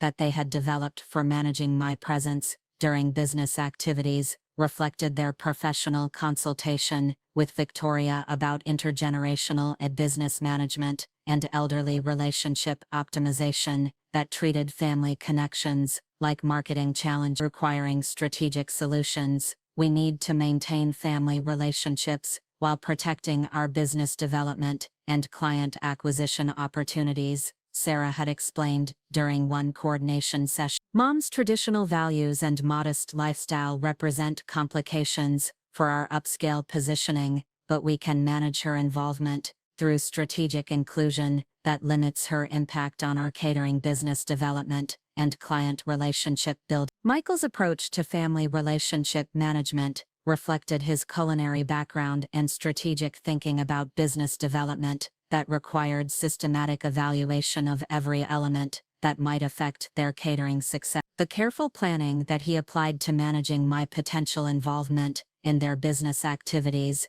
revealed his professional understanding of how family presentation affected client acquisition opportunities and revenue generation rates that determined their catering business profitability. Every family member who appears in our business presentation needs to contribute positively to our upscale catering positioning and client appeal, Michael had explained while reviewing business strategy documentation with Sarah. Eleanor's modest appearance and traditional conversation style create business confusion that could affect our client negotiations and reduce the fees that wealthy families are willing to pay for sophisticated catering services and exclusive entertaining experience. The strategic coordination that Sarah and Michael had developed for managing our family relationship included specific protocols for limiting my knowledge of their business development activities, preventing my involvement in their catering presentation planning, and maintaining the appearance of family consideration while systematically excluding me from the professional activities that generated their catering income and business success. But perhaps the most revealing aspect of their family relationship management was their assumption that I never discover the extent of their systematic dismissal or understand the professional consultation that had led to their decision that I should eat leftovers in the kitchen during their business development activity. The condescending confidence that they displayed during family interactions reflected their belief that elderly relatives couldn't comprehend modern business strategies or professional development that required sophisticated planning and strategic family relationship management. The catering consulting that Sarah and Michael were receiving from Pinnacle Culinary Solutions included comprehensive competitive analysis of other New England catering professionals and systematic evaluation of which family presentation strategies generated the most successful client relationships. Revenue generation. The monthly reports that Victoria provided included detailed recommendations about business optimization, client relationship negotiation, and family relationship management that treated elderly relatives like potential marketing complications requiring strategic solutions. The analysis that Victoria had conducted of Michael's potential for luxury catering success included systematic evaluation of their home, equipment, presentation, and family demographics that identified my presence as a potential obstacle to achieving the kind of premium client relationships that generated substantial catering income. The recommendation that elderly family members should be excluded from their business presentation unless they contributed to their upscale positioning reflected professional marketing assessment rather than personal, family preferences, or individual character judgment. But what made their business strategy particularly short-sighted was their failure to investigate or understand my actual professional background and the potential value that my nonprofit expertise could provide to their upscale catering business and client relationship development. The assumption that elderly relatives represented only traditional values and modest lifestyle choices revealed their complete ignorance of my career achievements and professional authority that could have enhanced, rather than compromised, their sophisticated positioning and client acquisition opportunities. The systematic nature of their elderly exclusion strategy reflected hours of professional consultation, strategic planning, and careful coordination that had convinced them that family respect was less important than business consistency, and that traditional generational values should be subordinated to catering business success and professional advancement. profitability. The calculated approach that they had developed for managing my involvement in their business presentation revealed character priorities and family values that would determine their access to continued professional success and lifestyle maintenance. The April 22nd dinner party where Sarah had told me to eat leftovers in the kitchen represented the culmination of months of strategic planning and professional consultation that had convinced them that elderly relatives were obstacles to overcome rather than family resources deserving respect and inclusion. The systematic dismissal that I had experienced wasn't casual disrespect. It was the result of deliberate business strategy development and calculated family relationship management that prioritized marketing objectives over traditional values and generational respect. During their May strategy session with Victoria,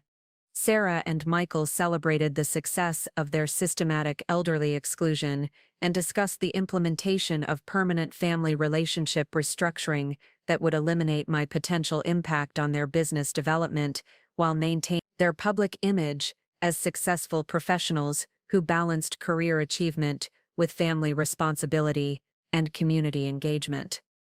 The systematic approach that they developed included specific protocols for managing community perception, professional networking activity, and catering business development that presented their lifestyle as evidence of sophisticated family values, while permanently excluding elderly relatives who didn't contribute to their upscale position. Our business development requires demonstrating multi-generational success and sophisticated family achievement that appeals to luxury clients and high-value consumer demographics, Michael explained, while reviewing their client pipeline and revenue projections. Eleanor's modest lifestyle and traditional values create business confusion that reduces our client eligibility and limits our access to premium catering opportunities that generate substantial income and establish our reputation as Burlington's premier culinary professional. The business calculations that drove their family relationship management included detailed financial analysis of client opportunities and revenue potential that required maintaining strict demographic consistency and lifestyle authentication. The systematic approach that they had developed treated family relationships like professional assets that needed strategic evaluation and ongoing optimization rather than authentic connections, deserving respect and inclusion, regardless of economic status or lifestyle compatibility with their business position. Included specific recommendations for implementing elderly relationship termination protocols that would permanently separate my involvement from their catering business while maintaining public appearances of family consideration and elderly care that protected their community reputation, professional networking effectiveness. The systematic planning that they developed included detailed coordination for managing community perception, client relationship development, and business presentation that eliminated elderly complications while maintaining sophisticated family position. The key to successful elderly relationship management is implementing permanent boundaries that prevent family complications while maintaining public perception of family values and generational respect. Victoria had explained during their strategy sessions. Sarah and Michael need to create complete separation from Eleanor's influence while avoiding any public appearance of elderly abandonment that could affect their community reputation and client relationship effectiveness. The strategic approach that they developed for managing our family relationship included specific protocols for limiting my access to their home during business activities, preventing my involvement in community events that might affect their professional development, and implementing communication management that reduced my knowledge of their business strategies and client negotiation. The systematic nature of their elderly exclusion revealed months of professional consultation and strategic planning that treated family loyalty and generational respect as obstacles to overcome rather than values to maintain and honor. But what Sarah and Michael didn't understand was that their systematic approach to family relationship management and their professional consultation about elderly exclusion had created comprehensive documentation of their character priorities and business values that would determine their access to continued community resource protection and charitable coordination support. The strategic planning that they had invested in eliminating my influence on their business development had generated detailed evidence of their family loyalty and generational respect that would justify implementing consequences that affected every aspect of their lifestyle and catering business success. The confidence that they displayed about their successful elderly relationship termination reflected their assumption that community support and charitable resource protection were automatic benefits that continued regardless of how elderly relatives treated during business development and professional advancement. The systematic dismissal that they had implemented through months of professional consultation would become the documented foundation for terminating the nonprofit coordination advantages and charitable resource management that had been supporting their upscale lifestyle and business opportunities throughout their comfortable assumption that family loyalty was disposable when it conflicted with business objectives and client positioning requirements. The June celebration of their successful family relationship restructuring represented the culmination of their systematic elderly exclusion strategy and their complete commitment to prioritizing business development over traditional family values and generational respect. The satisfaction they expressed about eliminating my involvement in their catering presentation would become the final evidence of character priorities that justified implementing charitable resource consequences and nonprofit coordination modifications that would affect their community's support and lifestyle maintenance in ways they could never have imagined or prepared for during their strategic planning and professional consultation about elderly relationship management. The sophisticated business development strategy that had convinced them to treat elderly relatives like professional complication would soon become the most expensive catering mistake of their lives when they discovered that the family member they had systematically excluded actually controlled the charitable infrastructure that made their upscale lifestyle possible and possessed the nonprofit authority to either continue supporting their comfortable community positioning or designate their luxury possessions as charitable assets. Available for immediate redistribution to families who understood the value of both material resources and the elderly relatives whose expertise and community connections had made their comfortable lives possible, the systematic planning that they had celebrated as evidence of strategic thinking and professional business development would become the documented foundation for consequences that revealed the true cost of treating family loyalty as optional and elderly wisdom irrelevant to lifestyle success and professional advancement. The permanent boundaries that they had established to protect their business development from elderly complications would become the justification for permanent termination of charitable protection and nonprofit coordination support and enabling their upscale lifestyle and catering business success throughout their systematic assumption that community resources would continue regardless of how elderly relatives were treated during business optimization and client relationship advancement strategy. Sometimes the most dangerous assumption you can make about family relationship management is that elderly relatives will continue providing invisible support and community protection regardless of how they're treated during business development and lifestyle optimization. That Sarah and Michael had developed through professional consultation would become the documented evidence of character priorities that justified redirecting charitable resources and nonprofit coordination to serve families who understood that true sophistication comes from respecting elder wisdom and maintaining traditional values that distinguish meaningful success from superficial business presentation and systematic family disrespect that prioritizes image management over authentic relationships and community contribution that honors generational expertise and family loyalty. The morning of June 18, 2024, exactly 8 weeks after Sarah told me I should eat leftovers in the kitchen during their sophisticated dinner party, I walked into my home office at 4:23 a.m. and implemented the most comprehensive demonstration of charitable resource authority that New England had ever witnessed. The nonprofit coordination actions that I executed over the following 7 hours would transform my daughter's comfortable assumption about community resources and asset ownership into the most expensive education about family respect and elderly wisdom that any Burton executive had ever received.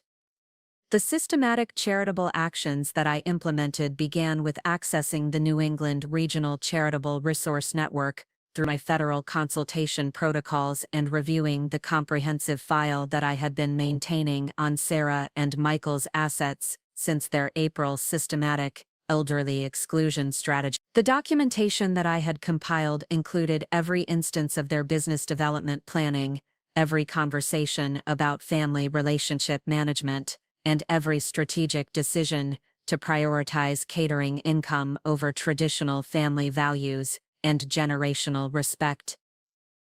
I initiated the first phase of asset classification by implementing community resource evaluation status for their Shelburne home, and specifically, their $85,000 custom kitchen renovation, which immediately triggered automated assessment protocols for charitable asset eligibility throughout the New England network. The administrative classification that I applied indicated potential community benefit opportunities requiring comprehensive valuation and redistribution, which activated specialized assessment teams and generated notices to charitable organizations about high-value asset availability requiring immediate coordination and distribution plan. The asset evaluation protocols that I activated included comprehensive coordination that affected their property tax status, insurance coverage, verification, business license validation, and community development records that determined legal asset status and charitable eligibility obligation. The systematic nature of the classification modifications ensured that every platform and system connected to their asset ownership experienced coordinated changes that created immediate complications for their upscale lifestyle and long-term consequences for their business security and community standing. By 5:15 a.m., the first automated notifications had been generated by charitable systems that detected asset irregularities affecting Sarah and Michael's community resource status and business asset verification.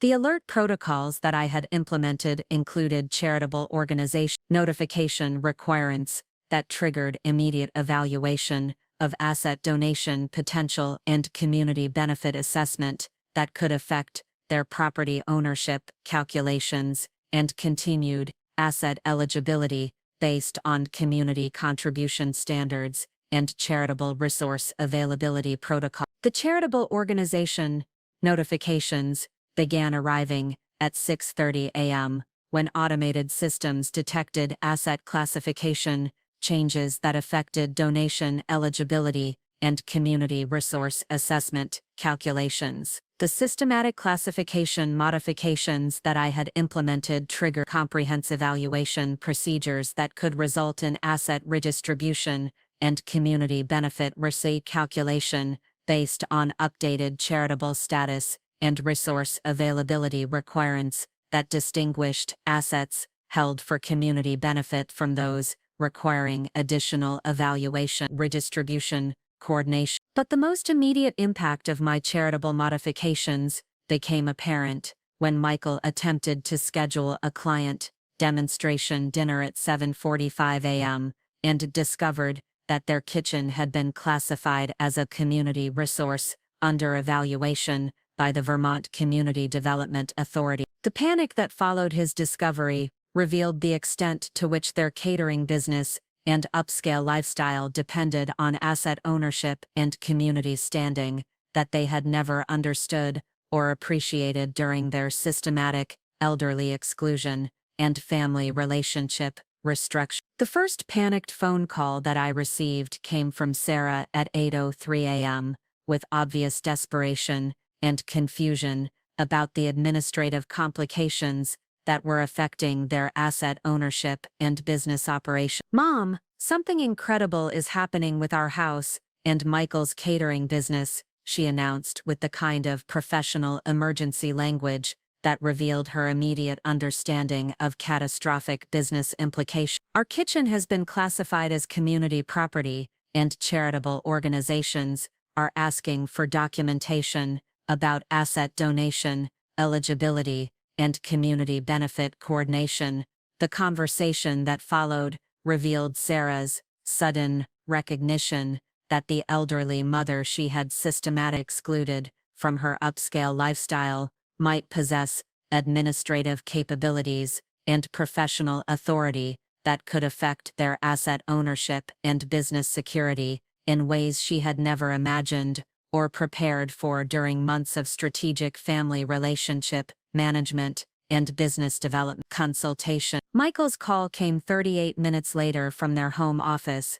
where he had been attempting to coordinate catering contracts and discovered that their primary business asset and demonstration venue had been designated for charitable evaluation and potential community redistribution. "Eleanor, we're having serious asset classification problems that I don't understand," he announced with obvious professional desperation that contrasted sharply with his previous confidence about systematic elderly exclusion and business optimization strategy. "Our kitchen isn't available for business use, and charitable organizations are requesting immediate documentation about community resource status that require verification," Michael continued, with growing panic about the implications for his catering business and client relationship development. "This is affecting our business operations and potentially compromising our client contracts with wealthy families who expect verified asset ownership and accurate community position." The systematic consequences that continued throughout the day included charitable organization evaluation procedures that questioned their asset documentation and community contribution verification, community development investigations that could affect their neighborhood standing and property status, and regional coordination and coordinations about asset classification changes that required extensive documentation and administrative review to resolve through proper channels and verification process. But perhaps the most devastating immediate impact was the effect on Michael's catering business and client relationship negotiations that required verified asset ownership and accurate community positioning to maintain luxury service eligibility and premium contract opportunities. The client presentations that he had scheduled for their community resource under evaluation kitchen became impossible to complete when wealthy families discovered that their primary business venue no longer qualified for private use or exclusive entertaining that distinguished sophisticated catering for basic community food service. The luxury client relationships that Michael had been developing with the Weatherby, Chambers, and Aldrich Stone families required verified asset ownership and accurate community positioning that distinguished authentic upscale catering from temporary business arrangements and questionable asset management that didn't reflect genuine business stability and professional credibility. The asset classification complications that I had implemented triggered immediate client review and potential contract suspension that could affect his annual income projections and catering business development. By the end of the first week, the comprehensive nature of their asset classification complications had generated legal consultation fees exceeding $24,000, business documentation requirements that consumed over 60 hours of Sarah's professional time, and community standing complications that required extensive verification procedures and potential lifestyle restructuring based on asset status uncertainty and charitable resource coordination challenge. The second week brought expanded consequences as automated systems continued detecting classification and irregularities that affected their credit reporting, business account verification, and professional background checks that Burton required for executive position maintenance. The systematic nature of the classification modifications created cascading effects throughout their financial and professional lives that required extensive time investment and legal consultation to understand and address through proper administrative channels. Sarah's position at Burton came under review when executive background verification systems detected asset classification and irregularities and community standing complications that raised questions about her judgment and administrative reliability. The professional consequences that followed included delayed performance reviews, reduced project responsibility, and executive committee discussions about leadership qualification standards that required clean community records and verified asset management for continued employment eligibility and advancement opportunity. Michael's catering business faced immediate client cancellations and contract suspensions when wealthy families discovered that his primary business venue and demonstration kitchen no longer met the private asset requirements for exclusive entertaining and sophisticated catering services. The systematic loss of revenue streams and client opportunities created financial pressure that affected their ability to maintain their upscale lifestyle and continue paying for professional business consultation and equipment maintenance services. During the third week of asset classification consequences, something remarkable began to happen that would transform this story from simple charitable resource redistribution into a profound lesson about community values and family responsibility. The charitable organizations that had been coordinating the evaluation of Sarah and Michael's kitchen assets, including the Champlain Valley Food Shelf, the Burlington Community Kitchen, and the Vermont Food Bank, reached out to me with questions about the background and circumstances that had led to this unprecedented asset availability. When I explained the situation to Martha Rodriguez, executive director of the Champlain Valley Food Shelf, her response revealed the depth of community understanding about family relationships and elderly respect that distinguished authentic charitable work from simple resource distribution. Eleanor, we've worked with thousands of families over the years, and we've learned that the most meaningful charitable contributions come from situations where family values and community responsibility intersect, she said, during our coordination call. What your daughter and son-in-law have experienced isn't just about asset redistribution, it's about understanding that true community contribution requires respecting the elderly wisdom and family relationships that create the foundation for meaningful charitable work. Martha continued with the professional insight that came from decades of community service and family intervention. We'd like to propose something that serves both community needs and family healing, rather than simple asset transfer. The alternative that Martha and her colleagues proposed would become the most innovative charitable intervention in Vermont history and the foundation for Sarah and Michael's transformation from systematic elderly dismissal to authentic community engagement and family respect. Instead of simply redistributing their kitchen assets to serve community food programs, the charitable organizations wanted to create a family learning kitchen program that would require Sarah and Michael's direct participation and community service, while honoring my expertise and creating opportunities for intergenerational collaboration and family healing. The Family Learning Kitchen program that we developed would operate from their Shelburne home for 6 months, providing cooking classes and nutrition education for low-income families, while requiring Sarah and Michael to work alongside elderly volunteers and community members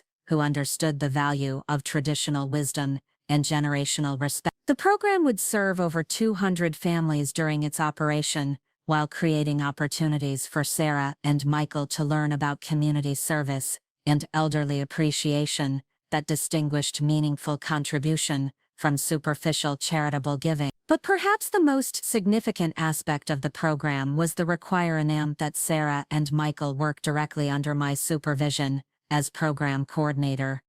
Learning about nonprofit administration and community resource management that would provide them with genuine understanding of charitable infrastructure that had been supporting their comfortable lifestyle throughout their systematic assumption that community resources were automatic rather than earned through family responsibility and The transformation that began during the first week of the Family Learning Kitchen program exceeded even my own expectations for what community service could accomplish when combined with family accountability and elderly recognition. Sarah's initial reluctance to participate in hands-on community work gradually evolved into genuine appreciation for the families we served and understanding of the administrative expertise required for effective charitable coordination and resource management. Michael's culinary skills, when directed toward community service rather than exclusive entertaining, revealed his capacity for meaningful contribution and authentic professional satisfaction that distinguished community benefit from superficial business success and wealthy client cultivation. His work teaching cooking techniques to families struggling with food insecurity provided him with purpose and professional fulfillment that exceeded anything he had experienced during his catering business development and exclusive client relationship building. The elderly volunteers who worked alongside Sarah and Michael in the Family Learning Kitchen program included retired teachers, former nurses, experienced social workers, and community advocates whose lifetime of service and professional expertise provided daily examples of the elderly wisdom and community contribution that my daughter and son-in-law had dismissed during their systematic family relationship restructuring and business optimization strategies. Dorothy Chen, no relation, an 82-year-old retired social worker who had spent 40 years coordinating family services throughout Vermont,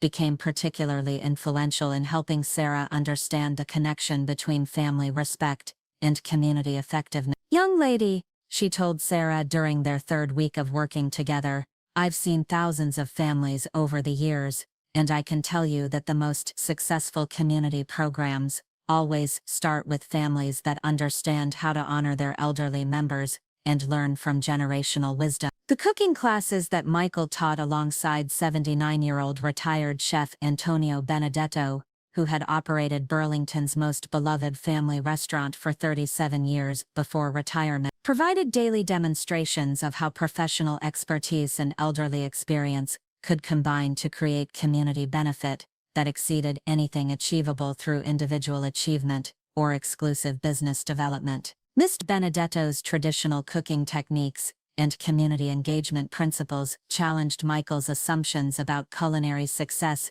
and professional satisfaction in ways that sophisticated client relationships had never provided. The administrative responsibilities that Sarah assumed under my supervision in coordinating community outreach, volunteer management, and resource distribution provided her with genuine understanding of nonprofit expertise and the administrative complexity required for effective charitable coordination. Her work developing marketing materials for the Family Learning Kitchen program, when focused on community benefit rather than upscale positioning, revealed her capacity for meaningful professional contribution and authentic community engagement. The 6 months of Family Learning Kitchen operation created measurable community impact that included serving over 1,800 meals to families experiencing food insecurity, providing nutrition education to 37 children and adults, training 28 community members in food preparation and kitchen safety, and creating ongoing support networks that continued serving families long after the formal program concluded. The success of the program attracted attention from charitable organizations throughout New England and established a model for family-based community service that honored both community needs and intergenerational collaboration. But perhaps the most significant transformation was the change in Sarah and Michael's understanding of family relationships and the value of elderly wisdom and creating meaningful community contribution. Their systematic elderly exclusion and business optimization strategies were replaced by genuine appreciation for my nonprofit expertise and recognition of how family respect and community service could create professional satisfaction and personal fulfillment that exceeded anything achievable through exclusive entertaining and wealthy client cultivation. The catering business that Michael developed after completing his community service focused on providing affordable meal services for nonprofit organizations and community events, rather than exclusive entertaining for wealthy families. His work catering charitable fundraisers, community meetings, and family celebration events generated steady income, while providing genuine professional satisfaction and community contribution that distinguished meaningful work from superficial business success and systematic family dismissal. Sarah's career development at Burton evolved to include corporate social responsibility and community engagement initiatives that leveraged her marketing expertise for charitable benefit and community support. Her work developing Burton's partnership with Vermont Outdoor Education Programs, low-income youth, provided professional advancement opportunities while creating authentic community impact and family pride that exceeded anything she had achieved through systematic elderly exclusion and lifestyle optimization. Based community service throughout New England, with their story featured in nonprofit management publications and family therapy journals as an example of how charitable intervention could create family healing and authentic community engagement. Their work, coordinating the annual Vermont Family Kitchen Network, which operated in 12 communities throughout the state, provided ongoing opportunities for meaningful contribution while maintaining the family relationships and elderly respect that they had learned through their community service experience.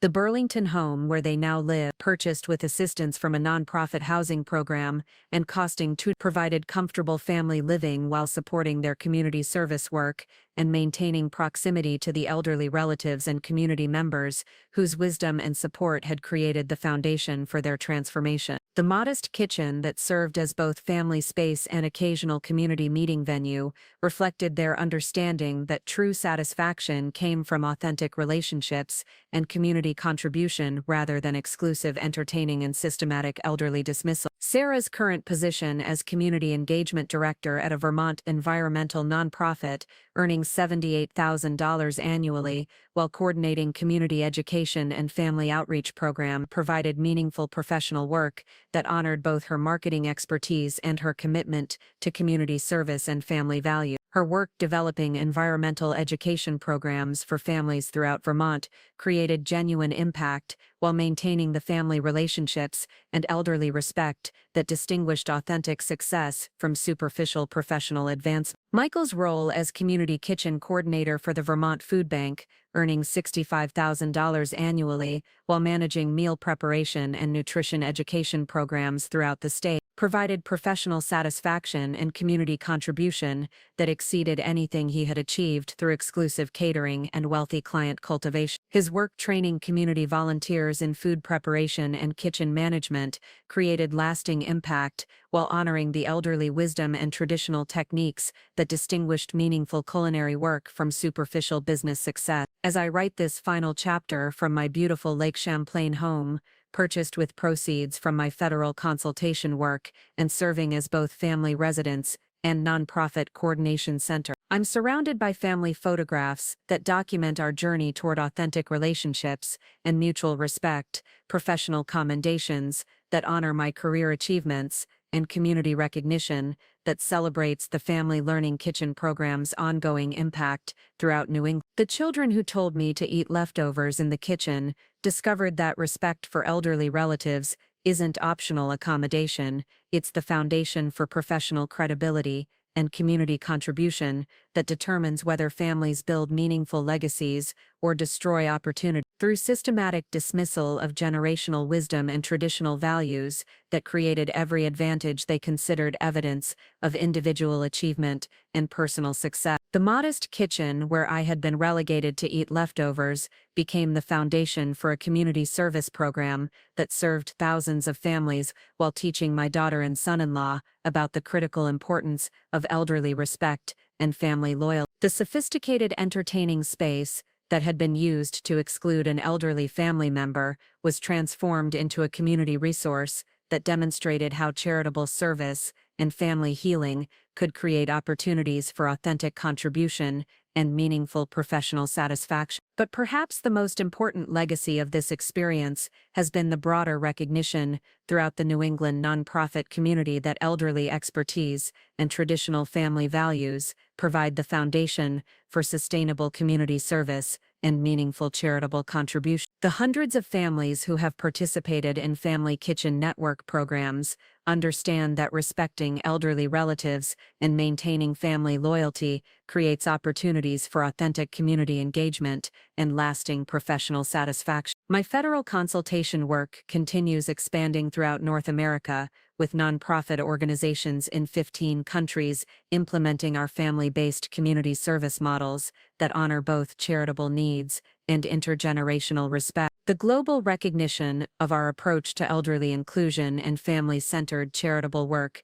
has created opportunities for meaningful contribution to community development worldwide. The Hartwell Institute for Community Resource Excellence has established the Sarah and Michael Richardson Morrison Fellowship for Family-Based Community Service, providing annual scholarships for nonprofit professionals who demonstrate both administrative competence and commitment to elderly respect and family engagement in their charitable work. The fellowship program ensures that future community service leaders understand the importance of intergenerational collaboration and family values in creating sustainable nonprofit programs and authentic community impact. Remember, charitable authority and nonprofit expertise aren't guaranteed family privileges. They're earned recognition of demonstrated values and elderly respect that creates foundation for community credibility and authentic service contribution. The kitchen that disappeared from private use and became community resource taught Sarah and Michael about the true meaning of charitable service and the critical importance of honoring the elderly wisdom that distinguished lasting community contribution from superficial lifestyle presentation and systematic family dismissal. The non-empire that had operated invisibly throughout Sarah and Michael's comfortable assumptions became the visible foundation for their transformation into authentic community servants who understood that true professional satisfaction comes from serving others while respecting the elderly relative whose wisdom and expertise created opportunities for meaningful contribution rather than exclusive entertaining and systematic generational dismissal that prioritized image management over authentic relationships and community values. Sometimes the most valuable lesson you can teach ungreat family members is that community resources aren't automatic entitlements, they're earned privileges that continue only when families demonstrate appropriate respect for elderly wisdom and traditional values that create the foundation for authentic community contribution and meaningful charitable service. The charitable coordination that had protected their comfortable lifestyle became the foundation for their transformation into community servants who understood that true success comes from serving others while honoring the elderly relatives whose lifetime of expertise and service creates every opportunity for authentic contribution and family legacy development. The kitchen that served leftovers to a dismissed elderly mother became the heart of a community program that fed thousands while teaching the most important lesson of all: respect for elderly relatives isn't just family, it's the foundation for community credibility and authentic service that distinguishes meaningful contribution from superficial lifestyle presentation and systematic dismissal of the generational wisdom that creates opportunities for lasting impact and authentic professional satisfaction service to others. Up next, you've got two more standout stories right on your screen. If this one hit the mark, you won't want to pass these up. Just click and check them out. And don't forget to subscribe and turn on the notification bell so you don't miss any upload from us.